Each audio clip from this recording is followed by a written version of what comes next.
ठंड के इस मौसम में पीने के लिए अगर गर्मा गर्म सूप मिल जाए तो इससे बेहतर क्या होगा। पीजीज किचन में आपका स्वागत है और बनाते हैं वेजिटेबल सूप।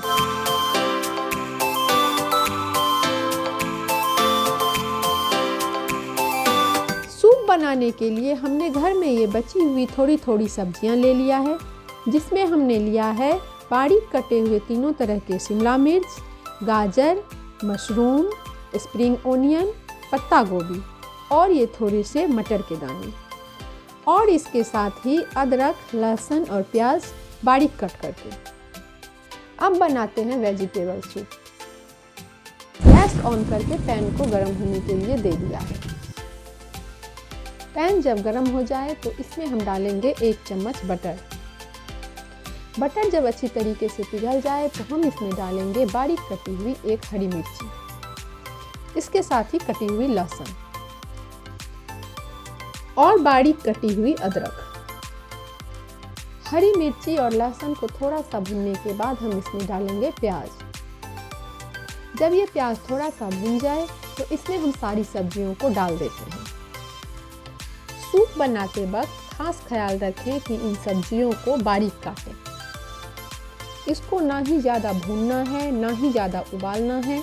जितना भी बारीक हम इसको काटेंगे उतने जल्दी ही ये रोस्ट हो जाएगा। इस तरह से 1 मिनट तक हाई फ्लेम पर इसको रोस्ट कर लें और इसमें डालते हैं 8-10 दाने मटर के।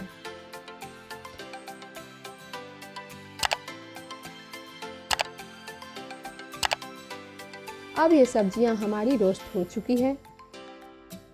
अब हम इसमें ऐड करेंगे पानी। अब हम इसमें डालते हैं 2 कप पानी। अब फ्लेम को हाई करके इसको उबलने देंगे। अब सूप में उबाल आने लगा है तो अब हम इसमें मिलाएंगे कॉर्न स्टार्च का घोल। 2 चम्मच कॉर्न स्टार्च में थोड़ा थोड़ा पानी डाल करके एक पतला घोल तैयार कर लेते हैं। अब इसे सूप में डाल देते हैं।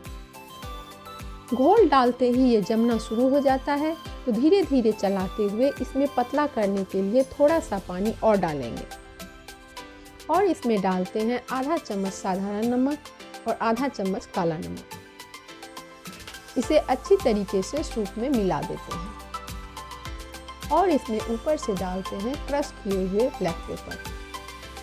हल्की सी उबाल आ जाने के बाद इसे सूप बाउल में ट्रांसफ़र कर लेते हैं। ये गर्मा गर्म सूप बनकर के तैयार हो चुकी है और देखा आपने ये कितने जल्दी और कम इंग्रेडिएंट में बनकर के तैयार हो चुकी है। इसे आप अपने किचन में ज़रूर ट्राई करें, ये बच्चों को बहुत पसंद आता है।